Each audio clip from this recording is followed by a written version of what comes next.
بسم اللہ الرحمن الرحیم۔ کل کی نشست میں جو بات چل رہی تھی وہ یہ تھی کہ نبی کریم صلی اللہ علیہ وسلم کی احادیث میں اور سنت میں فرق ہے، اور کسی شخص کے لیے بھی یہ جائز نہیں ہے کہ وہ ایک حدیث کی کتاب کو اٹھائے اور جو کچھ اس میں لکھا ہوا ہے اس پہ عمل کرنا شروع کر دے، کیونکہ بہت سی احادیث ایسی ہیں جنہیں حدیث کی حد تک تو کہا جا سکتا ہے کہ یہ بالکل ٹھیک ہیں، بالکل درست ہیں، راوی ان کے اچھے تھے، سند اس کی بہت اچھی ہے، متن بالکل درست ہے، لیکن یہ کہ یہ قابل عمل آج ہیں بھی یا نہیں، اس پہ غور کرنا چاہیے۔ ممکن ہے یہ حدیث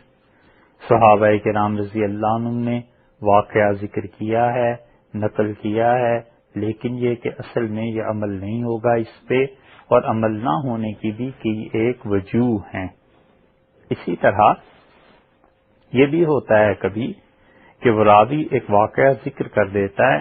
لیکن وہ راوی اس بات کو سمجھتا نہیں ہے کہ یہ بات کیوں ہوئی تھی، پھر کوئی اور صحابی رضی اللہ عنہ بتاتے ہیں کہ اس بات کے ہونے کا اصل میں مطلب یہ تھا، تو اس اعتبار سے کل کی تشریح جو آپ سے عرض کی تھی اس میں ایک بڑی واضح مثال مزارعت کی تھی کہ حضرت رافع رضی اللہ عنہ نے بتلایا کہ رسول اللہ صلی اللہ علیہ وسلم نے مزارعت سے منع فرمایا، اور یہی بات حضرت جابر بن عبداللہ رضی اللہ عنہ کی روایت میں بھی آتی ہے کہ وہ کہتے ہیں کہ رسول اللہ صلی اللہ علیہ وسلم نے منع کیا تھا اس سے، اور دوسری طرف ہم خود نبی کریم صلی اللہ علیہ وسلم کا تعامل جب دیکھتے ہیں تو وہ تو تھا، تو اس لیے جو ممانعت کی احادیث ہیں کہ نہا رسول اللہ صلی اللہ علیہ وسلم عن المزارعہ، رسول اللہ صلی اللہ علیہ وسلم نے مزارعت سے منع فرمایا، نہا رسول اللہ صلی اللہ علیہ وسلم عن المخابرہ، اور رسول اللہ صلی اللہ علیہ وسلم نے مخابرت سے منع فرمایا، نہا رسول اللہ صلی اللہ علیہ وسلم عن قراء الارض، اور رسول اللہ صلی اللہ علیہ وسلم نے منع فرمایا زمین کو کرائے پر اٹھانے سے، تو یہ ساری احادیث، اور دوسری طرف آنظر صلی اللہ علیہ وسلم کا اپنا عمل مبارک خیبر میں، ان کے بعد خلفائے راشدین کا عمل، ان کے بعد حضرت عبداللہ ابن مسعود رضی اللہ عنہ کا عمل، یہ سارے کے سارے اکابر صحابہ رضی اللہ عنہ کے اعمال اور بڑے اجل اور اکابر تابعین رحمہم اللہ کا مزارعت کو جائز قرار دینا، یہ دونوں باتیں آپس میں بظاہر متضاد ہیں، لیکن یہ کہ حدیث کی کتابوں میں سب چیزیں آئی ہیں، اور جو ان کا اصل محمل تھا وہ کل آپ سے عرض کیا تھا۔ حکیم الامت حضرت اقدس شاہ ولی اللہ صاحب محدث دہلوی رحمۃ اللہ علیہ نے حجت اللہ البالغہ میں ان احادیث پر بحث کی۔ مناسب معلوم ہوتا ہے کہ حضرت شاہ ولی اللہ صاحب رحمۃ اللہ علیہ کا بیان بھی پیش کیا جائے۔ شاہ ولی اللہ صاحب رحمۃ اللہ علیہ نے لکھا ہے حجت اللہ البالغہ میں کہ صحابہ کرام رضی اللہ عنہ کے بعد اکابر تابعین مزارعت کا معاملہ کرتے تھے۔ شاہ صاحب کی یہ کتاب حجت اللہ اصل میں تو حضرت نے لکھی تھی عربی میں، اور یہ اس کا ترجمہ ہے، اور مزارعت کی شاہ صاحب رحمۃ اللہ علیہ فرماتے ہیں کہ مزارعت کی جواز کی دلیل، مزارعت کے جائز ہونے کی دلیل اہل خیبر کے ساتھ معاملے کی حدیث ہے، یعنی وہ احادیث جن میں رسول اللہ صلی اللہ علیہ وسلم نے خیبر والوں سے مزارعت کا معاملہ کیا تھا یہودیوں سے کہ آدھا تم رکھ لو اور آدھی فصل ہمیں دے دیا کرو۔ شاہ صاحب فرماتے ہیں وہ جو احادیث ہیں وہ دلیل ہیں اس بات کی کہ یہ چیز جائز ہے، اور رہ گئی وہ احادیث جن میں معانت وارد ہوئی ہے، تو شاہ صاحب کہتے ہیں کہ ایسی مزارعت پر محمول ہیں جن میں نہروں کے کنارے کی پیداوار یا کسی معین قطعے کی پیداوار طے کر لی جائے، جیسے کہ حضرت رافع رضی اللہ عنہ نے فرمایا۔ تو جہاں منع کی ہے وہ احادیث، شاہ صاحب فرماتے ہیں کہ اس کا مطلب یہ ہے کہ رسول اللہ صلی اللہ علیہ وسلم نے جہاں گولے کی پیداوار سے منع فرمایا ہے، کسی خاص ٹکڑے کی زمین کے، کہ مثلا ایک مربع ہے اور اس میں سے کسی انسان نے بہترین زمین چھانٹ کے کسان نے یا مالک نے اپنے لیے رکھ لی اور کہا اس کی فصل تو میں لوں گا باقی تم لے لینا، تو یہ چیز شاہ صاحب کہتے ہیں کہ حضرت رافع رضی اللہ عنہ کی روایات کے مطابق رسول اللہ صلی اللہ علیہ وسلم نے یہ منع کیا ہے، کیونکہ یہ ایک طرح سے سود بن جائے گا۔ اور پھر اسی طرح حضرت عبداللہ ابن عباس رضی اللہ عنہ نے جو کچھ فرمایا ہے اس کا مطلب یہ ہے کہ مزارعت کی وجہ سے مدینہ منورہ میں کثرت سے مناقشات پیدا ہو گئے تھے. لوگ جو اصل چیز کو نہیں سمجھتے تھے، لڑائی تک کی نوبتیں آ گئی تھیں. تو وہ حدیث جو کل آپ سے عرض کی تھی، سنائی تھی، کہ حضرت صلی اللہ علیہ وسلم نے فرمایا کہ ان ھذا شأنکم، اگر تمہاری حالت یہی ہے نا تو بس پھر چھوڑ دو اس مزارت نہ کرو. تو وہ کہتے ہیں وہ احادیث اس خاص وجہ سے، اور جو کچھ حضرت زید رضی اللہ عنہ نے فرمایا ہے وہ کہتے ہیں کہ اس مصلحت کی وجہ سے ہے کہ ان لوگوں کے معاملات آپس میں اس میں بگاڑ پیدا ہو گیا تھا. حضرت عبداللہ ابن عباس رضی اللہ عنہ کا بھی انہوں نے ذکر کیا ہے. تو اس سے معلوم ہوا کہ رسول اللہ صلی اللہ علیہ وسلم نے مزارت سے جو منع کیا ہے، اسلام کا نقطۂ نظر یہ ہے کہ نہ وہ مطلقاً جائز ہے اور نہ وہ اطلاق ممنوع قرار دی جائے گی، بلکہ اس کی کچھ صورتیں جواز کی ہیں، کچھ صورتیں عدم جواز کی ہیں، اور ان صورتوں پہ کل بحث ہو چکی. تو اور وشتی رحمت اللہ علیہ نے بھی اس حدیث پر ممانعت کی جو ہیں اور جو اس کے جواز کی ہیں بہت اچھا کلام کیا، اور وہ کہتے ہیں مشکات کی شرح میں کہ مزارعت کی جو احادیث صاحب مشکات نے ذکر کی ہیں اور جو دوسری حدیث کی کتابوں میں آتی ہیں، بظاہر ان چیزوں میں آپس میں اختلاف ہے کہ کہیں رسول اللہ صلی اللہ علیہ وسلم نے اجازت دی ہے، کہیں منع کی. اور پھر کہتے ہیں کہ ان کو اگر جمع کرنا چاہیں تو مختصراً یہ کہا جا سکتا ہے کہ حضرت رافع رضی اللہ عنہ نے جو احادیث سنی تھیں کہ منع کیا ہے رسول اللہ صلی اللہ علیہ وسلم نے، وہ الگ بات تھی. اور جن جگہوں پر احادیث نے یہ بیان کی ہیں وہ کہتے ہیں کہ سب کو ملا کر انہوں نے ایک روایت کر دیا. یہی وجہ ہے کہ کسی کتاب میں ان کے یہ الفاظ آتے ہیں کہ میں نے رسول اللہ صلی اللہ علیہ وسلم سے سنا، کبھی وہ کہتے ہیں میرے چچاؤں نے مجھ سے بیان کیا، کبھی کہتے ہیں 2 چچاؤں نے خبر دی. اور بعض احادیث میں ممانعت کی وجہ یہ ہے کہ لوگ غلط شرائط لگا لیتے تھے اور نامعلوم اجرت پر معاملہ طے کرتے تھے، چنانچہ اس کی ممانعت کرتی. اور بعض احادیث کے مطابق وجہ یہ ہے کہ زمین کی اجرت پر ان کا جھگڑا ہو جاتا تھا، حتیٰ کہ لڑائی تک نوبت پہنچ جاتی تھی. تو رسول اللہ صلی اللہ علیہ وسلم نے فرمایا اگر حالت تمہاری یہی ہے کہ کسان آپس میں لڑنے لگیں، مالک اور مزارع کا اختلاف ہو جائے، تو پھر اس معاملے کو ہی نہ کرو، چھوڑ دو. اور یہ وہ چیز ہے جو حضرت زید بن ثابت رضی اللہ عنہ نے بیان کی. اور بعض احادیث میں ممانعت کی وجہ وہ یہ ہے کہ رسول اللہ صلی اللہ علیہ وسلم نے اس بات کو پسند نہیں فرمایا کہ مسلمان اپنے بھائی سے زمین کی اجرت لے، کیونکہ کبھی ایسے بھی ہو سکتا ہے کہ بارش ہی نہ ہو، اور یہ بھی ہو سکتا ہے کہ زمین میں جو فصل پیدا ہو رہی ہے وہ رویدگی نہ ہو، خلل پیدا ہو جائے اس میں. تو اس صورت میں کسان کا مال جو کچھ اس نے خرچ کیا ہے ناحق جاتا رہے گا، اور اس کو مالک زمین کی طرف سے دل میں عداوت پیدا ہو جائے گی، بغض پیدا ہو جائے گا. تو یہ اس لیے رسول اللہ صلی اللہ علیہ وسلم نے منع فرما دی. اور یہ مضمون حضرت عبداللہ ابن عباس رضی اللہ عنہ کی حدیث سے سمجھا جاتا ہے کہ جس کی زمین ہو وہ خود کاشت کرے یا کسی بھائی کو دے دے. تو یہ کوئی قانون نہیں ہے، بلکہ مربت کے طور پہ رسول اللہ صلی اللہ علیہ وسلم نے یہ ارشاد فرمایا. اور بعض احادیث میں جو منع کیا ہے کہ مزارت مت کرو، تو اس لیے کیا ہے کہ کاشتکاری پر فریفتہ ہو جانا، اس کی تمنا کرنا، اس کی لالچ میں پڑ جانا اور زمینوں کے ساتھ چپک جانا، اگر یہ ہو جائے گا تو لوگ اللہ کے راستے میں جہاد کرنے سے رک جائیں گے، اور نتیجہ یہ ہوگا اس کا کہ مال غنیمت میں کوئی حصہ نہیں آئے گا، اور جہاد کرنے پر جو ثواب اور شہادت ہے یہ چیزیں کم پڑ جائیں گی. تو اس لیے حضرت ابو امامہ رضی اللہ عنہ کی حدیث میں ایسی چیزوں کی وجہ سے ممانعت آئی ہے. یہ چیز تربشتی رحمت اللہ علیہ نے ساری تفصیل سے لکھی ہے. تو اس سے صرف سمجھانا یہ مقصود ہے کہ حدیث میں اور سنت میں فرق ہے. سنت ہم اس کام کو کہیں گے کہ ہر طرف ایک محدث کی جمع کردہ احادیث پہ ایک مجتہد کی نظر ہے، اور وہ چھان پھٹک کے آخری فیصلہ فتویٰ یہ لکھتا ہے کہ تمام احادیث پر غور کرنے سے یہ بات سمجھ میں آتی ہے، یہ جو وہ فیصلہ لکھتا ہے نا، اس کو ہم قرار دیتے ہیں سنت. اسی لیے نام جو رکھا گیا ہے وہ اہل سنت کا رکھا گیا ہے، یعنی وہ لوگ جو نبی کریم صلی اللہ علیہ وسلم کی ساری احادیث کو چھان پھٹک کے پرکھ کے پھر مجتہد کے اجتہاد پر عمل کرتے ہیں۔ اس کی ایک اور مثال دیکھیے، رسول اللہ صلی اللہ علیہ وسلم کے پاس جبریل امین قرآن پاک لے کے آتے تھے، ہر سال سناتے تھے رمضان میں، اور رسول اللہ صلی اللہ علیہ وسلم بھی انہیں سناتے تھے، دور ہوتا تھا قرآن کا۔ اور آخری برس میں جبریل امین نے 2 مرتبہ قرآن سنایا ہے رسول اللہ صلی اللہ علیہ وسلم کو، اور 2 ہی مرتبہ ان سے سنا۔ اب ایک آدمی یہ کہتا ہے کہ ہر سال 1 مرتبہ قرآن پاک کو پڑھنا چاہیے، کیونکہ جبریل امین کئی برس تک، 8 یا 9 برس تک مدینہ منورہ میں حاضر ہوتے رہے ہیں، ایسے ہی سناتے رہے۔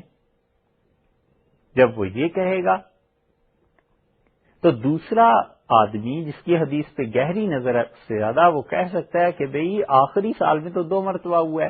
تو ہم تو رسول اللہ صلی اللہ علیہ وسلم کا آخری فعل دیکھیں گے کہ حیات طیبہ کے بالکل آخر پہ کیا ہوا تھا، تو معلوم ہوا کہ آخری سال رمضان میں 2 مرتبہ قرآن پاک سنایا گیا۔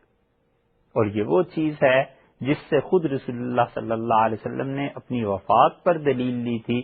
اور اپنی صاحبزادی حضرت فاطمہ رضی اللہ عنہا سے یہ بات ارشاد فرمائی تھی کہ جبریل ہر سال 1 مرتبہ سناتے رہے ہیں، اس سال انہوں نے اسے 2 مرتبہ سنا ہے اور 2 مرتبہ سنایا ہے، اور مجھے لگتا ہے کہ یہ میری زندگی کا آخری سال ہے۔ تو رمضان میں یہ واقعہ ہوا، اور شوال، ذوالقعدہ اور ذی الحج میں آپ نے آخری حج کیا، اور محرم، صفر اور ربیع الاول میں رسول اللہ صلی اللہ علیہ وسلم پردہ فرما گئے اس دنیا سے، 6 مہینے کا فرق ہوا نا۔ تو دوسرا آدمی یہ کہتا ہے کہ ہم تو رسول اللہ صلی اللہ علیہ وسلم کے آخری فعل کو لیں گے تاکہ پتہ چلے چاند پھٹک کے جو احادیث اس سے پہلے کی تھیں وہ سب کینسل ہو گئیں اس آخری عمل سے، تو ہر سال 2 مرتبہ پڑھنا سنت مؤکدہ ہو گئی۔ تو اس آدمی کا یہ فتویٰ زیادہ قریب ہے احتیاط کے بھی، اور زیادہ قریب ہے حقیقت کے بھی، اور اس سے معلوم ہوتا ہے کہ حدیث کی اس کی نظر زیادہ گہری۔ یہ وہ چیز ہے، یہ وہ فتویٰ ہے جو احناف دیتے ہیں، حنفی فقہا نے دیا ہے، فتاوی عالمگیری میں بھی یہی لکھا کہ ہر سال 2 مرتبہ قرآن پاک کا پڑھنا یہ سنت ہے، اور دلیل اس کی وہی ہے کہ رسول اللہ صلی اللہ علیہ وسلم نے حیات طیبہ کے آخر پہ 2 مرتبہ اسے سنا ہے اور 2 مرتبہ سنایا ہے۔ تو اس سے معلوم ہوتا ہے وہ بات جو اصول کے ہم نے پہلے آپ سے عرض کی کہ سنت اور چیز ہے اور حدیث اور چیز ہے۔ بڑی نادانی کی بات ہے کہ کوئی آدمی حدیث کی کتاب کو اٹھائے اور بغیر سوچے سمجھے یہ کہنے لگے کہ جی حدیث میں یہ آیا ہے لہذا عمل کریں گے، اور عمل سنت پر ہے، عمل حدیث پہ نہیں ہے۔ اور جو اصول کی بات ہے نا کہ جو مراد وہ یہ سمجھا ہے وہ مراد رسول اللہ صلی اللہ علیہ وسلم کی ہے بھی یا نہیں، ایسے نہ ان کی مراد اور ہو اور یہ اس سے مراد اور سمجھ لے۔ یہ ایسے ہی ہے جیسے تلبیس ابلیس میں ابن جوزی رحمۃ اللہ علیہ نے نقل کیا ہے۔ ابن جوزی بہت بڑے محدث تھے، انہوں نے نقل کیا ہے کہ ایک صاحب تھے اور وہ صرف حدیث پڑھتے تھے، باقی اور چیزوں سے کچھ غرض نہیں تھی، تو وہ جمعے کی نماز کے لیے آتے تھے، پڑھاتے تھے اپنی مسجد میں، اور کبھی بھی انہوں نے جمعہ کی نماز سے پہلے حجامت نہیں کرائی، بعد میں کراتے کسی اور دن کراتے ہوں گے۔ تو ان سے کسی نے کہا کہ یہ کیا وجہ ہے؟ تو انہوں نے کہا تم نے حدیث نہیں پڑھی، رسول اللہ صلی اللہ علیہ وسلم نے حلق کرانے سے منع فرمایا ہے جمعہ کے دن۔ تو کوئی ان کے زمانے میں مجتہد تھے، فقیہ تھے، احادیث پر نظر تھی اچھی طرح اور فتوے کے اہل تھے، انہوں نے کہا یہ لفظ حلق نہیں ہے، حلق ہے، یعنی رسول اللہ صلی اللہ علیہ وسلم نے فرمایا جمعے سے پہلے حلقے نہ بنایا کرو، یعنی جمعے کی نماز کی تیاری کرو۔ یہ کیا غلط بات ہے کہ مسجد میں آ کے بیٹھ کے اور اپنے اپنے حلقے الگ الگ بنا لیے اور اس کے بعد اب جمعہ شروع ہو رہا ہے؟ منع کیا ہے حلقے بنانے سے، اپنے اپنے سے حلقے بنانے سے منع رسول اللہ صلی اللہ علیہ وسلم کیا، حلق سے منع نہیں کیا، حلق سے منع کیا۔ تو انہوں نے کہا اس میں فرق ہے۔ حلق کا مطلب تو ہے بال کٹانا، اور حلق کا مطلب حلقے بنانا. تو پھر انہیں احساس ہوا کہ ساری زندگی حدیث کو جو میں سمجھتا تھا وہ حدیث ایسے نہیں ایسے تھی، اور حدیث سے غلط مفہوم کا سمجھ لینا یہ امت میں فرقوں کا باعث بن جاتا ہے، اور بہت دور تک بات چلی جاتی ہے کہ حدیث کو اس کے اصل محمل پر نہ بٹھایا جائے، اور اس سے اصل بات جو رسول اللہ صلی اللہ علیہ وسلم فرمانا چاہتے ہیں وہ نہ لی جائے بلکہ کچھ اور کیا جائے. یہ ایسے ہی ہے جیسے کوئی خاتون شوہر جس کے لیے سج سنور کے رہنا چاہیے تھا، جس کے لیے بننا ضروری تھا، اس کے سامنے تو بھنگن جیسے کپڑے پہن لے، اور کوئی اور تقریب ہو تو وہاں سجنا بھی ہو اور سنورنا بھی ہو. تو یہ تو بالکل ایسے ہی ہے کہ حدیث میں جو رسول اللہ صلی اللہ علیہ وسلم فرمائیں، جو مراد وہ لیں وہ نہ لی جائے، اور اپنی مراد کو کتاب و سنت کے مطابق پورا کرنے کی کوشش کی جائے. اس کی بدترین مثال اس امت میں اگر دیکھنی ہو تو وہ سیدنا علی رضی اللہ عنہ کا معاملہ ہے کہ ان کے مقابلے میں جب خارجی آئے تو انہوں نے قرآن پاک کی آیت کو غلط طریقے پہ استعمال کیا، اور انہوں نے کہا علی تم اور معاویہ رضی اللہ عنہما میں جب اختلاف ہوا تھا تو تم دونوں نے مل کے دو آدمیوں کو چن لیا، ایک کمیٹی بن گئی کہ کمیٹی جو فیصلہ کرے گی وہ آپ دونوں کو منظور ہوگا، اور قرآن نے تو کہا ہے کہ ان الحکم الا للہ، اللہ کے علاوہ کسی کا فیصلہ نہیں ماننا. اور تم نے اور معاویہ رضی اللہ عنہ دونوں نے کمیٹی کا فیصلہ مانا ہے، اللہ نے کہا ہے میرے علاوہ کسی کا نہیں ماننا، تو تم تو ہو گئے مشرک، تم نے تو خدا کے ساتھ کیا شرک. اسی لیے امیر المومنین رضی اللہ عنہ جب انہیں سمجھانے گئے ہیں تو ان میں سے بعض بدبختوں کی حالت یہ تھی کہ اس نے دونوں کانوں پہ ہاتھ رکھ کے، اور جیسے آذان دیتے ہیں نا اس طرح اونچی اونچی آواز سے یہ آیت پڑھنا شروع کر دی، اس پہ علی رضی اللہ عنہ کو سمجھانے اور سنانے کے لیے کہ لئن اشرکت لیحبطن عملک، اور اگر اے میرے نبی صلی اللہ علیہ وسلم آپ جیسی ہستی نے بھی شرک کیا تو اس کے اعمال برباد ہو جائیں گے. وہ یہ کہنا چاہتا تھا حضرت علی رضی اللہ عنہ سے کہ تم جتنے مرضی بڑے صحابی اور اپنی جگہ پہ جس مقام کے بھی آدمی ہو، مگر تم نے چونکہ شرک کیا ہے لہذا تمہارے سارے عمل برباد ہو گئے اور تم علیہ باللہ کافر ہو گئے. ابن کثیر رحمۃ اللہ علیہ نے البدایہ والنہایہ میں حضرت علی رضی اللہ عنہ کے جو خلافت کے واقعات ہیں اس میں اس قصے کا ذکر کیا ہے، اور بھی بہت سے مورخین نے ذکر کیا ہے. یہ ایک آدھ حوالہ تو اس لیے دیا کہ شاید کسی کو ضرورت پیش آئے، وگرنہ کئی ایک لوگوں نے یہ لکھا. تو آپ دیکھیے قرآن کی آیت اپنی جگہ پہ، اس سے کون انکار کر سکتا ہے؟ کسی نے کفر کرنا ہے؟ بات سچ ہے کہ اللہ نے فرمایا اللہ کے علاوہ کسی کا حکم نہیں ماننا. حضرت علی رضی اللہ عنہ نے جو وہ معاملہ کرنا چاہا تھا، کمیٹی جو مقرر ہوئی تھی، تو انہوں نے بالکل صحیح کیا. وہ تو اتنا بڑا ان کا کام تھا کہ ہم لوگ کیا کہ اس کی تصدیق کریں یا اس کے متعلق کچھ کہیں. امیر المومنین رضی اللہ عنہ کا علم، ان کا تقوی، ان کی شرافت، ان کا نسب، یہ ساری چیزیں ان میں اپنے زمانے کے جتنے صحابہ کرام رضی اللہ عنہ ان کے دور میں زندہ تھے سب سے افضل ہستی وہ تھی. لیکن ان خارجیوں نے اس آیت سے مطلب غلط نکال لیا. تو حضرت علی رضی اللہ عنہ نے بڑا تاریخی جملہ ارشاد فرمایا. امیر المومنین رضی اللہ عنہ نے کہا کلمۃ حق، بات سچی ہے لیکن یراد بہ الباطل، اس کا مفہوم جو یہ سمجھ رہے ہیں نا یہ باطل ہے. تو کبھی سچ بات سے غلط بات پیدا کی جاتی ہے. رسول اللہ صلی اللہ علیہ وسلم کی احادیث بھی سچی ہیں، ہم مانتے ہیں، کہتے ہیں کتابوں میں آئی ہیں، لیکن کیا اس سے رسول اللہ صلی اللہ علیہ وسلم بھی یہی فرمانا چاہتے تھے جو ہم سمجھے ہیں، یا یہ کہ ہم نے پہلے سے خود ساختہ نظریہ اپنا بنا لیا ہے، اس کے بعد چلے حدیث کی کتابیں دیکھنے کہ کہیں اس کی تائید میں کوئی چیز مل جائے، اور جہاں الفاظ بظاہر تائید میں مل گئے وہ تو بغیر سوچے سمجھے فتویٰ بازی شروع ہو گئی کہ جی حدیث میں تو یوں آیا ہے، حدیث میں یوں آیا ہے. ارے صاحب حدیث میں آیا ہے، چلو مان لی آپ کی بات، لیکن کیا اس سے مفہوم بھی وہی ہے جو رسول اللہ صلی اللہ علیہ وسلم نے ارشاد فرمایا؟ بڑی مشہور بات ہے. حضرت علی رضی اللہ عنہ جب خارجیوں کے مقابلے میں گئے تو یہ خارجی سب سے زیادہ عبادت کرنے والے تھے اپنے دور کے، بہت عبادت گزار تھے. ان کی زہد، دنیا سے بے رغبتی،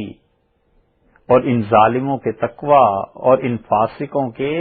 خدا سے تعلق کا یہ حال تھا بظاہر کہ سخت بھوک ایک خارجی کو لگی ہوئی تھی، اور اس نے کھجور اٹھا کر منہ میں ڈال لی تو دوسرے نے کہا کہ یہ پتہ نہیں صدقے کی ہے، حرام مال ہو سکتا ہے، یہ کیا کر رہے ہو؟ تو اس نے تھوک دی، اور اس نے کہا کہ واقعی تم سچ کہتے ہو، حرام حلال میں تمیز ہونی چاہیے. اور اسی نے ایک صحابی رضی اللہ عنہ کو پکڑا اور انہوں نے کہا میں تمہارے نبی صلی اللہ علیہ وسلم کی زیارت کرنے والا ہوں، میں ان کا صاحب ہوں، ان کے ساتھ رہا ہوں.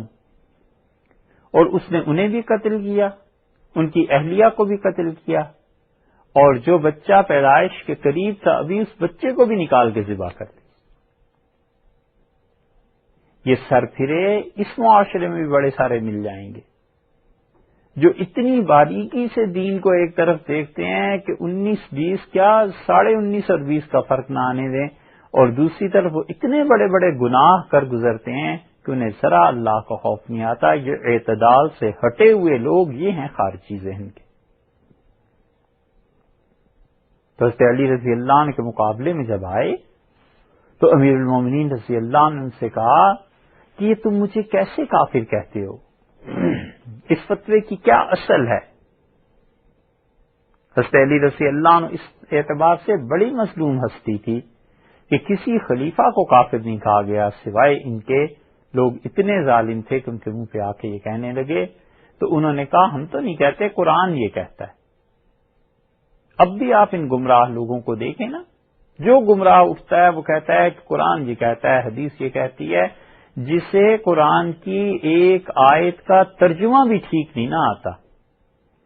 اور جسے حدیث کی کتاب کھولنی بھی نہیں آتی کہ رکھنی کیسے ہے، اور جسے عربی میں یہ بھی نہیں پتا کہ عربی میں کتنے حروف تہجی ہیں اور اردو میں کتنے حروف تہجی ہیں. الفابیٹس جو ہوتے ہیں عربی کے کتنے ہیں اور اردو کے کتنے ہیں، جسے یہ بھی تمیز نہیں ہے، وہ بھی فتویٰ دے گا تو کفر سے کم، اسلام سے کم بات ہی نہیں کرتا. یہ وہ ظلم ہے کہ رسول اللہ صلی اللہ علیہ وسلم نے فرمایا تھا کہ قیامت کے قریب قلم عام ہو جائے گا اور علم اٹھ جائے گا. ابن ماجہ وغیرہ میں آیا ہے. تو قلم عام ہو گیا نا، پریس ہے، کتابیں چھپ رہی ہیں، جو جس کی قلم میں آتا ہے لکھ دیتا ہے، منہ میں آتا ہے بول دیتا ہے. اور علم اٹھ گیا، جو علم ٹھوس تھا، جس میں گہرائی تھی، بڑا تحمل تھا. بزرگ کہتے تھے یک من علم را 10 من عقل باعث. آدمی کے پاس 1 من علم آئے تو اسے 10 من عقل ہونی چاہیے کہ یہ علم کہاں استعمال کرنا ہے اور کہاں نہیں کرنا. اور علم ہو اور پھر آدمی مٹا ہوا نہ ہو تو وہ علم اور عذاب بن جاتا ہے. تو حضرت علی رضی اللہ عنہ ان خارجیوں سے یہی پوچھا کہ تم کہاں سے سمجھے ہو بھائی؟ انہوں نے تو قرآن پڑھا ہوا تھا نا. یہ سب گمراہ یہی پھر کہتے ہیں، ان کا قرآن کہتا ہے، ہم تو نہیں کہتے. حضرت علی رضی اللہ عنہ فرمایا لاؤ قرآن.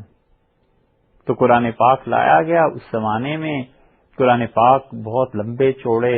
صفوں پہ لکھا جاتا تھا، ہرن کی کھال پہ لکھا جاتا تھا پرانے زمانے میں، تو وہ کافی لمبا چوڑا تھا. تو اس پہ حضرت علی رضی اللہ عنہ نے اپنا دست مبارک ہاتھ رکھا اور اسے کہا کہ حدث الناس، قرآن بات کرو. پھر انہوں نے کہا قرآن فتویٰ دے. پھر فرمایا قرآن بول، علی کون ہے؟ تو انہوں نے کہا امیر المومنین یہ تو نام ہے کاغذات کا اور روشنائی کا، ان چیزوں کا، یہ قرآن بولتا نہیں. ان کا اچھا، میں سمجھا تم کہتے ہو یہ قرآن علی کو کافر کہتا ہے. اور پھر انہوں نے فرمایا کہ تم بتاؤ کیا ہے. تو ان کا ہم یوں سمجھے ہیں اس قرآن سے. تو پہلی رضی اللہ نے اس مرض کو پکڑ لیا، جڑ پکڑ لی، اور ان کا تو یوں کہو کہ تم قرآن سے یہ سمجھے ہو. حالانکہ جس ہستی پر یہ قرآن نازل ہوا تھا اور جن کی موجودگی میں یہ نازل ہوا تھا اور جو اسے ہمیشہ پڑھتے پڑھاتے رہے ہیں ان میں سے کوئی ایک فرد ایسا نہیں ہے جو علی رضی اللہ عنہ کو کافر کہتا ہو، اور تم جو بعد والے آئے ہو جنہیں پتہ ہی نہیں ہے کہ قرآن کہاں نازل ہوا اور جنہیں یہ بھی معلوم نہیں ہے کہ کس کے بارے میں نازل ہوا، تم میرے متعلق یہ فتوے دیتے. یہ ہے گمراہی کی بنیاد کہ کتاب و سنت کو انسان سمجھے اور اس کے بعد یہ نہ سوچے کہ جو کچھ میں سمجھ رہا ہوں یا لوگوں کو سمجھانے جا رہا ہوں کیا اللہ اور اس کے رسول صلی اللہ علیہ وسلم کی مراد بھی یہی ہے. اسی لیے یہ اکابر تابعین سعید بن مسیب رحمۃ اللہ علیہ وغیرہ وہ جب قرآن کی بات آتی تھی تو وہ چپ ہو جاتے تھے. ایک آدمی نے ان سے بار بار پوچھنے کی کوشش کی تو انہوں نے کہا میرے بھتیجے میں کوئی بہرا نہیں ہوں، میں تمہاری باتیں سن رہا ہوں، لیکن کس کی ہمت ہے جو یہ کہے کہ اللہ نے اس آیت میں یہ مراد لی ہے. انہوں نے کہا میں خدا کی مراد بیان نہیں کر سکتا، بس ایسے ہی ہے جیسے اللہ نے نازل کر دیا ہے، اور اگر تم پوچھنا چاہتے ہو زیادہ تو بڑا جرت والا آدمی جو زیادہ بول سکتا ہے قرآن کے معاملے میں فلاں آدمی ہے، اس کے پاس چلے جاؤ، باقی میں خدا کی مراد کے متعلق کچھ نہیں کہتا، بس جیسے نازل ہوا ہے ویسے ہی. اتنے محتاط تھے. یہ گمراہی کی بنیاد ہے کہ نام حدیث کا لینا اور اس کا مفہوم وہ نکالنا جو انسان کے اپنے جی میں چھپا ہوا ہے. خارجی اسی لیے گمراہ ہو گئے. یہ معتزلہ جو تھے ان کی گمراہی کا سبب بھی یہی تھا کہ وہ ہر بات کو عقل پہ پرکھنے چلے جاتے تھے، حالانکہ عقل جس چیز کا نام ہے وہ بہت چھوٹا ترازو ہے، اور اس عقل میں اگر کوئی آدمی عقل کے اس ترازو میں ہمالیہ پہاڑ کو تولنا شروع کر دے، جانچنا شروع کر دے، تو اب خود سوچئے سنار کے ترازو میں ہمالیہ پہاڑ کہاں تلے گا. یہ معتزلہ کی گمراہی کی بنیادی وجہ تھی کہ وہ لوگ حد سے زیادہ عقل سے کام لینے لگے تھے. عقل کا بھی ایک پیمانہ ہے نا، عقل کی بھی ایک حد ہے، بس اس کے بعد جا کے عقل فیل ہو جاتی. بچہ ہے اس کی عقل اور ایک 40 سال کا آدمی ہے اس کی عقل کیا دونوں برابر ہیں؟ ایک چھوٹی بچی جو کلاس میں جاتی ہے ٹیچر سے پڑھتی ہے وہ، اور ایک وہ جو دادی اور نانی کی عمر میں پہنچ گئی ہے، کیا دونوں کی عقل برابر ہے؟ ظاہر ہے یہ چیزیں برابر نہیں ہیں. تو جب ایسے نہیں ہیں تو پھر سوچنا چاہیے کہ عقل پر اس کی استطاعت سے زیادہ بوجھ ڈال دینا یہ کون سی صحیح بات ہے. تو معتزلہ نے رسول اللہ صلی اللہ علیہ وسلم کی احادیث کو دیکھا، قرآن پاک کو دیکھا، لیکن وہ اسے اپنی عقل کی ترازو میں تولنے بیٹھ گئے اور انہوں نے کہا یہ چونکہ ہماری عقل میں نہیں بات آتی لہذا یہ چیز صحیح نہیں. مثلا سیرت کے معاملے میں جو چیزیں حدیث کے معاملے میں، سنت کے معاملے میں جب آپ دیکھیں گے تو بہت سی روایات کا، خاص طور پہ سیرت میں جو معجزات کا باب آتا ہے، کہ معتزلہ اس کا بہت انکار کرتے ہیں. وجہ کیا ہے؟ وجہ یہ ہے کہ وہ کہتے ہیں چونکہ چیز ثابت نہیں نہ ہوتی عقل سے، اس لیے ہم نہیں مانتے. قبر کا عذاب ہے، متواتر احادیث سے ثابت ہے امت میں، اور کوئی طبقہ ایسا امت میں نہیں گزرا جو عذاب قبر کا قائل نہ ہو. سب مانتے تھے کہ قبر کا عذاب ہوتا ہے، اور رسول اللہ صلی اللہ علیہ وسلم نے بتلایا ہے، اور اسلام کے بنیادی عقائد میں سے ہے، یہاں تک کہ لکھا ہے لکھنے والوں نے کہ قبر کے عذاب کا انکار کرنا کفر ہے، کیونکہ قبر کے عذاب کا انکار قرآن پاک کا بھی انکار لازم آئے گا، اور قرآن نے کہا کہ من ورائہم برزخ، اور اس دنیا کے بعد ایک برزخ کا عالم ہے. تو اگر کوئی آدمی برزخ سے انکار کرے گا تو اس کا انکار ہی تو کرے گا. اور اگر کوئی قبر کے عذاب کا انکار کرتا ہے تو ان تمام احادیث کا انکار کرتا ہے جو رسول اللہ صلی اللہ علیہ وسلم سے متواتر ثابت ہے. وہ گویا ان چیزوں کو ٹھکراتا ہے علیہ باللہ. تو اس لیے یہ معتزلہ انکار کرتے تھے، اور وہ کیا کہتے تھے؟ وہ کہتے تھے عقل میں بات نہیں آتی. پھر دلیل کیا ہے؟ دلیل بس ان کے پاس یہی تھی، اور اسی بنیاد پہ وہ اس بات کے بھی منکر تھے کہ رسول اللہ صلی اللہ علیہ وسلم اپنی قبر مبارک میں زندہ ہیں۔ اسی لیے بخاری کے شارح حنفی شارح ہیں علامہ عینی رحمۃ اللہ علیہ، انہوں نے بخاری کی شرح میں بڑی وضاحت سے یہ بات کہی ہے کہ رسول اللہ صلی اللہ علیہ وسلم کی قبر مبارک کی زندگی کو نہ ماننا، تو جن لوگوں نے اس کا انکار کیا ہے وہ معتزلہ اور اس کے ہم عقیدہ ہیں ان کے، اور پھر انہوں نے کہا ہے کہ اجاب اہل سنت عن ذالک، اور اہل سنت والجماعت نے معتزلہ کی اس بری چیز کا جواب دیا ہے۔ عمدۃ القاری میں آیا جو صحیح بخاری کی ان کی شرح ہے، اور اسی وجہ سے پوری امت کا یہ عقیدہ رہا ہے کہ نبی کریم صلی اللہ علیہ وسلم اپنی اس قبر مبارک میں جو مدینہ منورہ میں ہے، حضرت عائشہ رضی اللہ عنہا کے حجرے میں ہے، رسول اللہ صلی اللہ علیہ وسلم زندہ بھی ہیں، اور جو کوئی آدمی جا کر وہاں ان کی خدمت مبارکہ میں سلام پیش کرتا ہے وہ اس سلام کو سنتے بھی ہیں، اور رسول اللہ صلی اللہ علیہ وسلم کا حال یہ ہے کہ اللہ تعالی کی تمام رحمتیں تجلیات جو ان پہ نازل ہوتی ہیں اس کے ساتھ ساتھ وہ اپنے جو ان کو سلام پیش کرتا ہے ان سب کی طرف متوجہ ہوتے ہیں۔ ٹھیک،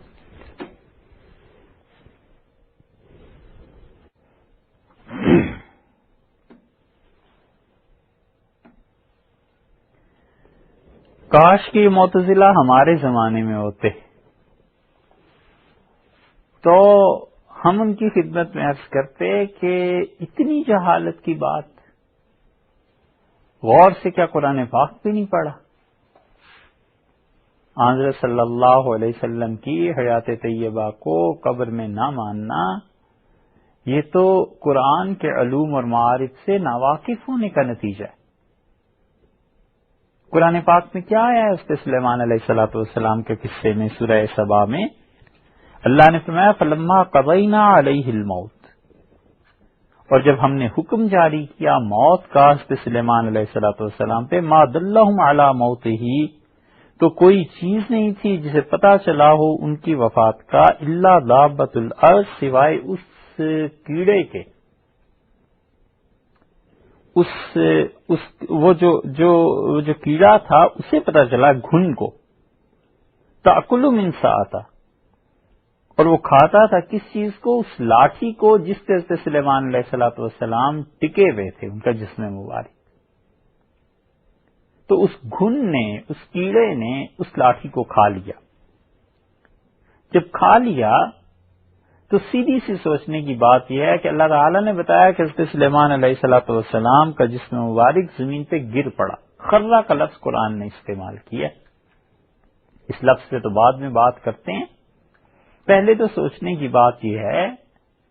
کہ گھن کو اتنا عرصہ تو لگا ہی ہوگا نا، کچھ بھی 6 ماہ، سال، 2 سال، جتنا بھی آپ کہیے، تو گھن نے اس ساری لکڑی کو کھا لیا، دیمک نے لکڑی کو لگ گئی، کھا لیا۔ تو حضرت سلیمان علیہ الصلوۃ والسلام پہ اگر ویسے ہی موت آ جاتی، وفات آ جاتی جیسے عام آدمیوں پہ آیا کرتی ہے، تو اتنے عرصے میں جسم مبارک میں کیڑے کیوں نہیں پڑ گئے؟ زمین پہ، مٹی پہ، جہاں بھی پاؤں رکھے ہوئے ہوں گے کوئی تو مسئلہ ہوگا نا، جسم مبارک سلامت رہا۔ اور جہاں تک قرآن کا تعلق ہے، لفظ دیکھیے اللہ نے کیا فرمایا، فلما خرہ، اللہ نے کہا جب وہ گر پڑے، اور خرہ کا جو لفظ ہے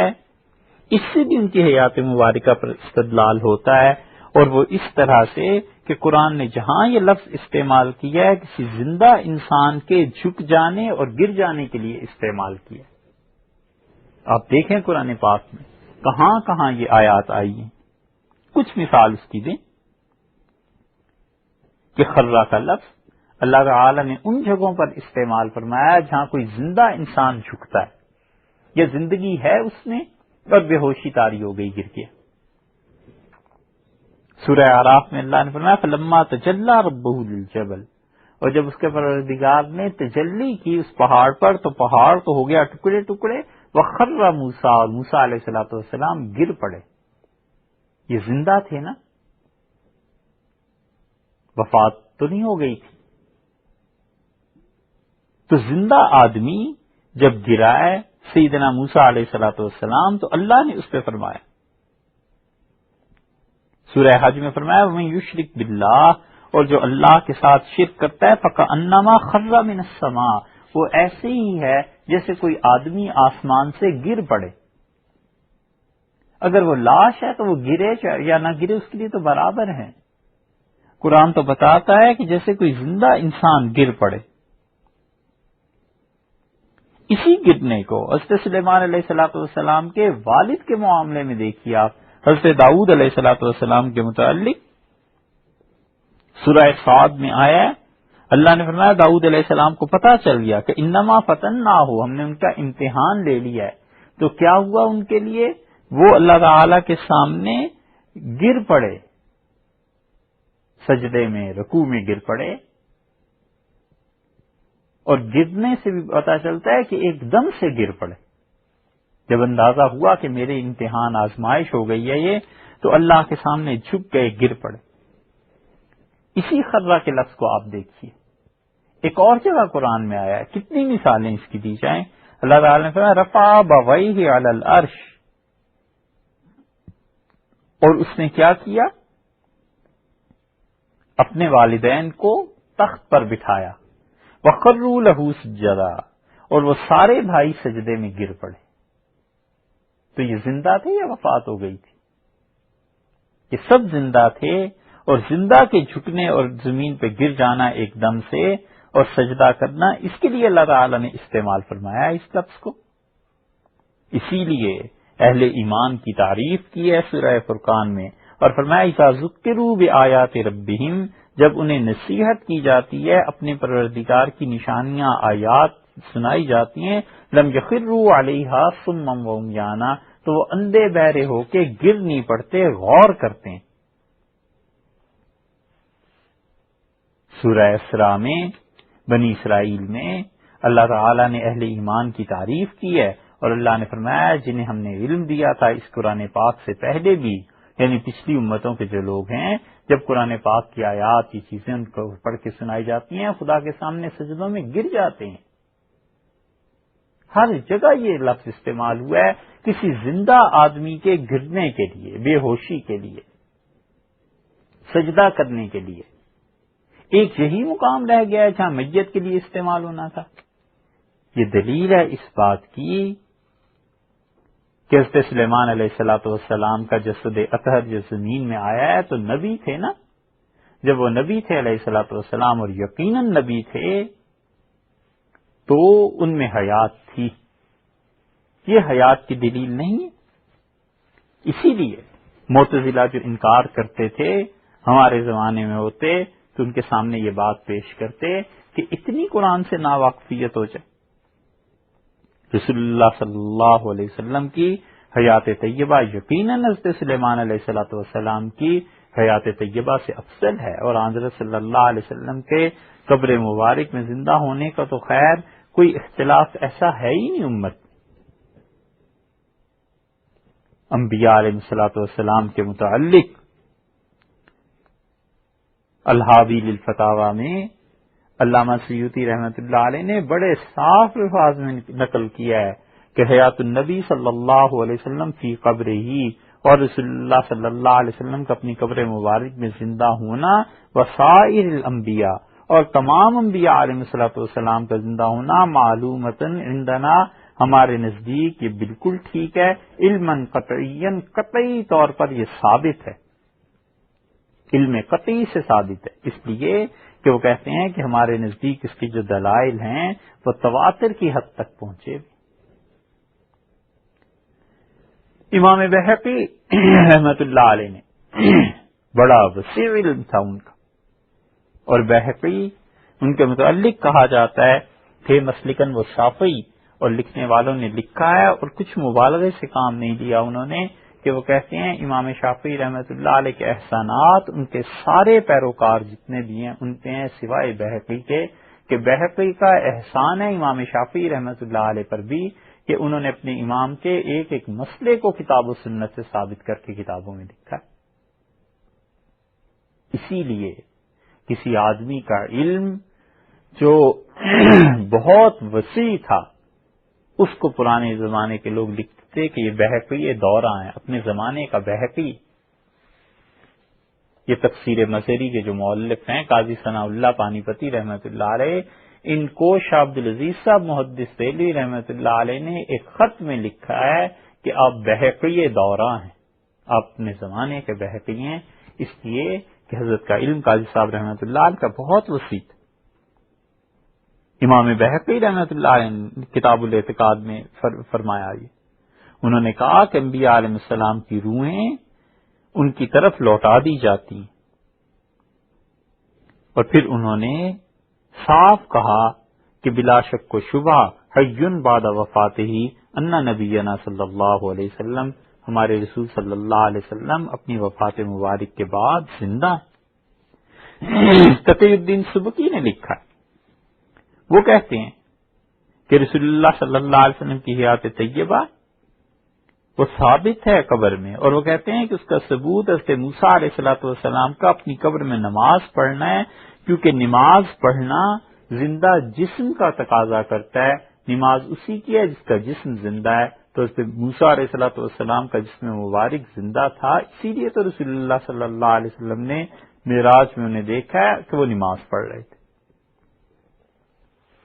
اور ان ساری چیزوں کے ساتھ احناف میں وہ ہستی جو ایک طرف فتوے کے میدان کی بھی تھی اور ان کی بڑی گہری نظر تھی فقہ پر، علم کلام پر، اعتقاد پر، عقیدے پر،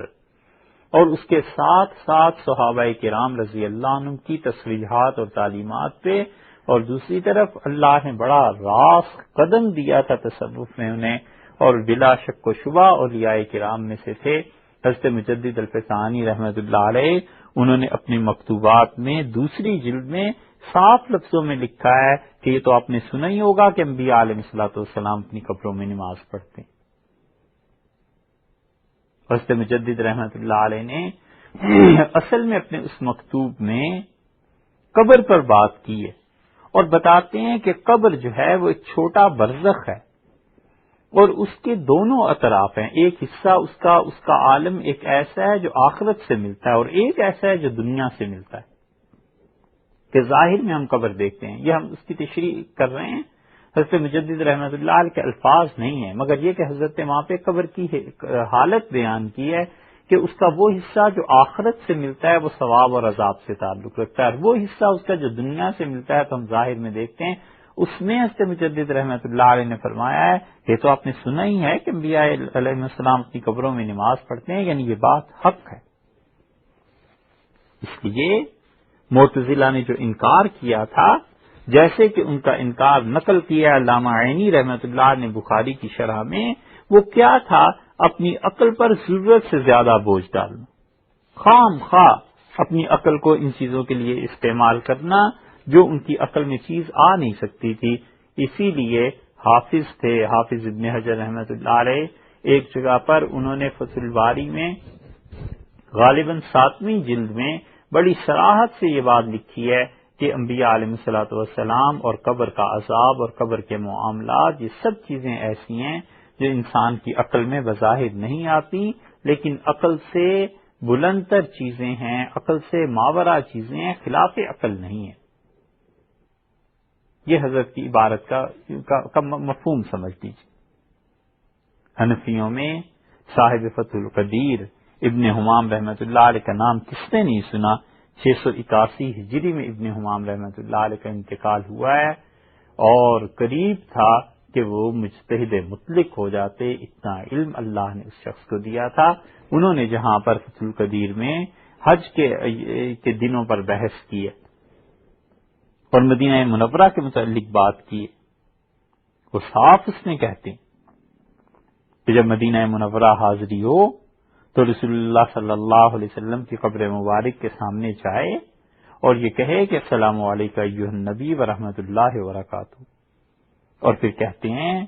اس کی وجہ یہ ہے کہ رسول اللہ صلی اللہ علیہ وسلم اپنی قبر شریف میں،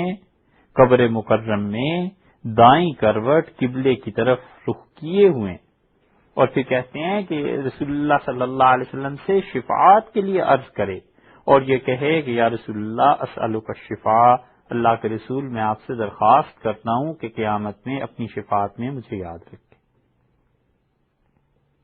اگر حضرت صلی اللہ علیہ وسلم کی قبر مبارک میں حیات نہیں ہے، اسی قبر میں جو مدینہ منورہ میں ہے، تو پھر یہ کس سے کہہ رہا ہے؟ پھر یہ ابن حمام کس کو کہہ رہے ہیں کہ بھئی وہاں جاؤ تو یہ کہنا؟ بہت سے لوگوں کو یہ جو غلط فہمی ہو گئی ہے کہ رسول اللہ صلی اللہ علیہ وسلم سے شفاعت کی درخواست کرنا یہ سلف صالحین سے ثابت نہیں، اور ایسے بعض بڑے بڑے لوگوں نے اپنے فتاوی اور کتابوں میں یہ لکھ دی ہے، ان کی باتیں پرے کاہ کے برابر نہیں ہیں یہ جو کچھ ابن حمام نے لکھا ہے اس کے مقابلے میں، چاہے وہ کتنی بڑی شخصیات ہوں، کوئی وزن نہیں ہے ان کی باتوں کا، وگرنہ ابن حمام حنفیوں میں سے کبھی اتنی چیزیں نہ لکھتے، اور کہتے ہیں کہ قبر کے پاس کثرت سے دعا کرے، اتنی کہ آنسو آنے کی حد تک وہ وہاں دعا مانگتا رہے، کیونکہ یہ قبولیت کی علامات میں سے ہے۔ اور رسول اللہ صلی اللہ علیہ وسلم کی قبر مبارک کے پاس جو لوگ بیٹھے ہیں، جو خدمت کے لیے وہاں مقرر ہیں، ان کے زمانے میں ہوتا ہوگا، اب بھی ہوتا ہے، مگر اب تو حکومتی نظام ہے نا، تو کہتے ہیں کہ ان کو صدقہ دے، اور رسول اللہ صلی اللہ علیہ وسلم کی قبر مبارک سے ہٹے جب، تو ان کے قرب کا سے جدا ہونے کا، الگ ہونے کا غم لے کر ساتھ چلے، یہ ہے صحیح چیز جو ابن حمام رحمۃ اللہ نے لکھی ہے۔ اگر رسول اللہ صلی اللہ علیہ وسلم قبر مبارک میں زندہ ہی نہیں ہیں اور یہ کوئی چیزیں ہیں ہی نہیں ہیں ایسی، تو سوچنے کی بات ہے کہ یہ سارے پچھلے فقہا کیا لکھتے رہے۔ اور یہی چیز عینی رحمت اللہ نے لکھی ہے اس میں عمدۃ القاری میں، بخاری کی شرح میں، اور ان کے بعد علامہ سخاوی نے بھی یہی چیز لکھی ہے۔ عینی نے تو لکھا ہے، بدر الدین عینی رحمت اللہ علیہ نے، کہ من انکر الحیات فی القبر، جو رسول اللہ صلی اللہ علیہ وسلم کی قبر مبارک میں ان کی زندگی سے انکار کرتا ہے، وہم المعتزلہ، یہ معتزل ہی ہیں، ونہا نحوہم، اور اس کے ساتھ ساتھ وہ لوگ ہیں جو ان کے ہم عقیدہ ہیں معتزلہ کے، وہ اجاب اہل السنت عن ذلک، اور اہل سنت نے ان کی ان غلط باتوں کا جواب دیا ہے۔ یہ بدر الدین عینی رحمت اللہ علیہ 855 ہجری کے ہیں، انتقال ہوا ہے 855 میں، تو یہ اس وقت تک تو سب کا یہی عقیدہ تھا۔ ان کے بعد کے علامہ سخاوی رحمت اللہ علیہ ہیں، سخاوی نے القول البدیع لکھی ہے، اس میں سخاوی رحمت اللہ علیہ بڑے پائے کے محدث بھی ہیں، بڑی گہری نظر ہے حدیث پہ بھی، ان چیزوں پہ بھی۔ سخاوی کا نام رحمت اللہ علیہ کا کوئی پوشیدہ، کوئی چھپا ہوا نام نہیں ہے۔ انہوں نے لکھا ہے بدیع میں، ان کے الفاظ دیکھیے، وہ کہتے ہیں نحن نؤمن، ہم ایمان رکھتے ہیں اس بات پر، نصدق، اور اس کی تصدیق کرتے ہیں کہ رسول اللہ صلی اللہ علیہ وسلم حیٌ، زندہ ہیں اپنی قبر مبارک میں، اور اس کے ساتھ ساتھ وہاں ان کو رزق بھی ملتا ہے، وجسدہ الشریف، اور آپ کا جسم مبارک جو ہے لا تأکلہ الارض، زمین نے اسے نہیں کھایا، والاجماع علی ھذا، اور اس عقیدے پر امت کا اجماع ہے۔ اس سے زیادہ تصریح وہ کیا کریں؟ یہی ہو سکتی تھی کہ سب سے اچھے الفاظ میں، صاف اور واضح عبارت میں وہ رسول اللہ صلی اللہ علیہ وسلم کے ساتھ تعلق کی تصریح کریں۔ معتزلہ اسے کیوں نہیں مانتے؟ اس لیے نہیں مانتے کہ وہ کہتے ہیں عقل میں بات نہیں آتی، اور اسی لیے پھر انہوں نے انکار کیا ہے معتزلہ نے، اور کس چیز کا؟ انہوں نے انکار اس چیز کا بھی کر دیا کہ اللہ تعالی کی قیامت میں زیارت نہیں ہوگی۔ ہاں، ایک بات اور بھی آئی خیال میں، اور وہ یہ کہ اہل سنت والجماعت کے امام علی بن اسماعیل جو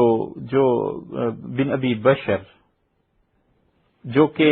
حضرت ابو موسیٰ اشعری رضی اللہ عنہ کی اولاد میں سے تھے، اور امام ابو الحسن اشعری رحمت اللہ علیہ کے نام سے جانے جاتے ہیں، ان پر بھی یہ الزام لگا کہ وہ رسول اللہ صلی اللہ علیہ وسلم کی قبر مبارک میں حیات کے قائل نہیں ہیں۔ تو اس زمانے میں علماء نے ان پر لگنے والے اس الزام کا جواب بھی دیا، اور ابو الحسن اشعری رحمۃ اللہ علیہ کے لیے لکھنے والوں نے کتابیں لکھی، اور 50 صفحے سے زیادہ طبقات الشافعیہ کی دوسری جلد میں سبکی رحمۃ اللہ علیہ نے 50 صفحے سے زیادہ صرف اس موضوع پر لکھے ہیں دوسری جلد میں ان کے حالات میں، اور یہاں تک انہوں نے نقل کیا ہے کہ سبکی رحمۃ اللہ علیہ نے سبکی رحمۃ اللہ نے نقل کیا ہے کہ ابو الحسن اشعری رحمۃ اللہ علیہ پہ جو الزامات لگے ہیں اور ان الزامات کی تردید میں جو کتاب لکھی گئی ہے، ہر آدمی کو چاہیے، ہر مومن کو چاہیے کہ اس کتاب کا مطالعہ کرے اور پڑھے۔ کیوں؟ اس کی وجہ یہ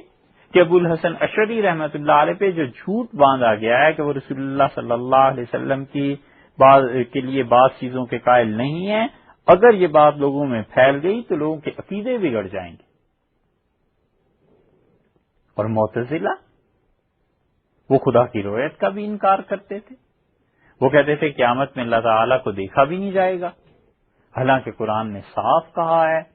کہ وجوہ یومئذ ناظرۃ الی ربہا ناظرہ، اور دن خوشگوار تر و تازہ چہرے اپنے پروردگار کی زیارت کریں گے قیامت کے دن، اور ان کے پاس کوئی دلیل نہیں تھی سوائے اس کے کہ وہ کہتے تھے عقل میں یہ بات نہیں آتی۔ تو سوچنے کی بات ہے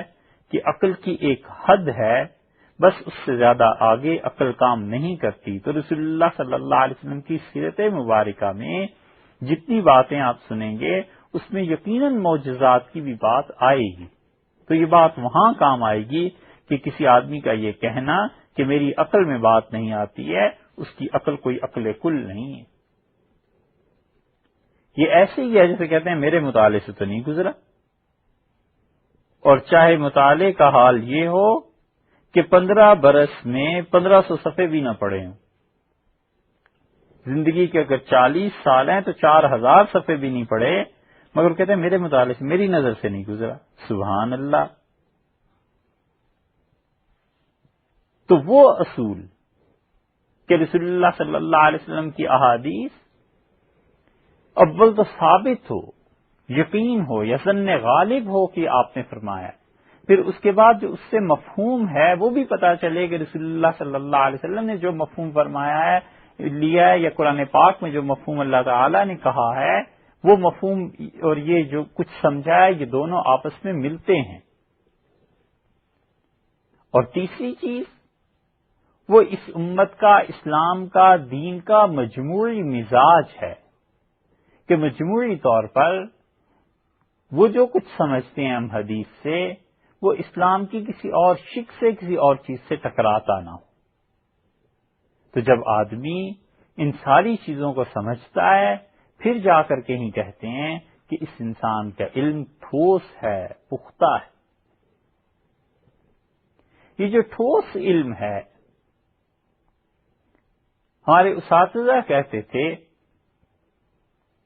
اور بڑے پتے کی بات وہ فرماتے تھے، وہ کہتے تھے ایک ہے صرف کتابوں کا پڑھ لینا، اور ایک چیز ہے کتابوں کو پڑھ لینے کے بعد اپنی اصلاح کرانا، تہذیب، شرافت،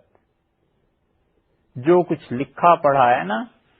اس علم کی بنیاد پر جو غرور پیدا ہوتا ہے اس غرور کو ختم کرنا اور تزکیہ۔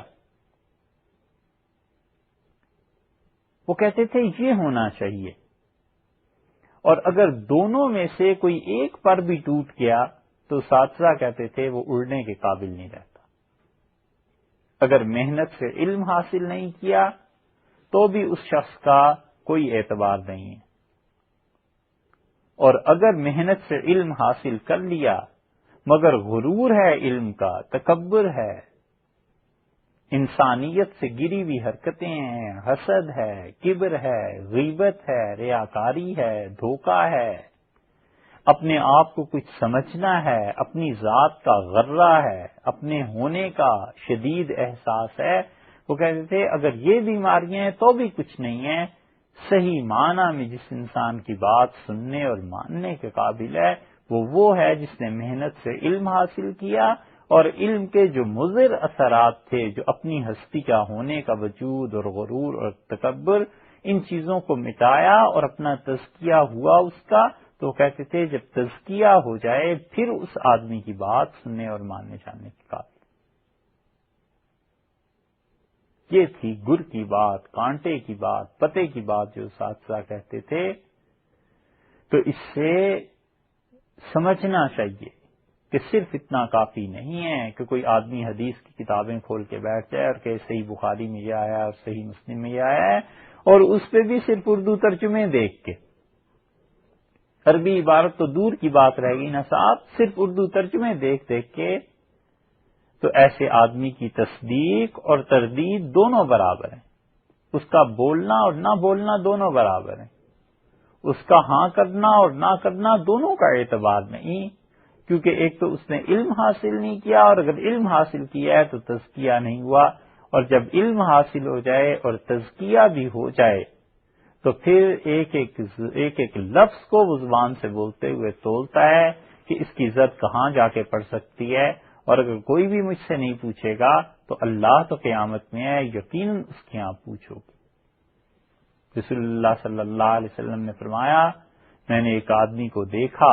معراج کی شب میں اسے عذاب ہو رہا تھا، اور میں نے جبریل امین سے پوچھا کہ اسے کیوں عذاب ہو رہا ہے، تو انہوں نے کہا کہ اس لیے کہ آپ کی امت کا ایسا شخص ہے جسے اللہ نے قرآن کا علم دیا تھا اور یہ رات کو سوتا رہتا۔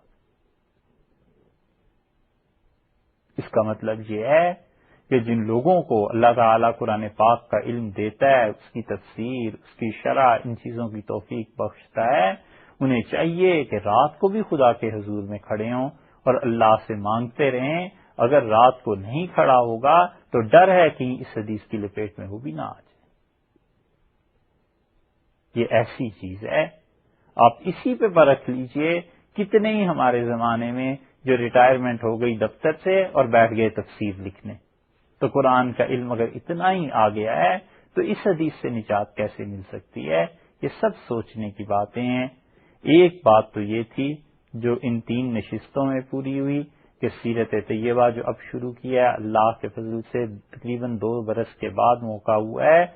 اس میں 2 باتیں بنیادی طور پہ خیال میں رکھنی چاہیے تھیں، ایک یہ، اور اس کے بعد ایک اور اہم بات ہے، وہ انشاءاللہ کل سے آپ سے عرض کرنا شروع کریں گے۔ السلام علیکم ورحمۃ اللہ وبرکاتہ۔